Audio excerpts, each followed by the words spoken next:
first up, let's put the spotlight on some commentary that has come in on US President Donald Trump on his upcoming meeting with Putin, where he says that it is respectful that Putin is actually coming to the United States to hold a meeting with Trump.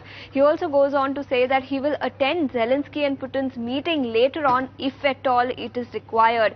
So that's as far as a possible peace deal is concerned between Russia and Ukraine, which could probably happen over the next few days.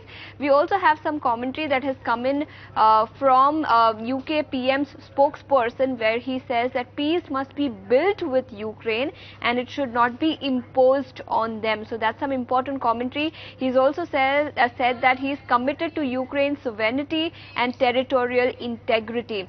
Some brokerage houses have come out with their notes on the US economy going forward. First up, we have BofA Global Research. They've come out with their fund manager survey for the month of August, where they're saying that 37% fund managers are bullish on emerging market equities, and this is the highest that we have seen since February 2023.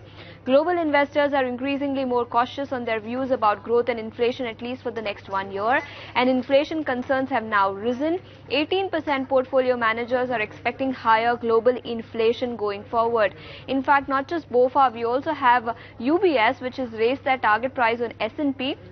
So they are lifting the year-end 2025 S&P 500 target to 6,100 from 5,500. In fact, they've also given a 2026 target of 6,800. This is for S&P 500.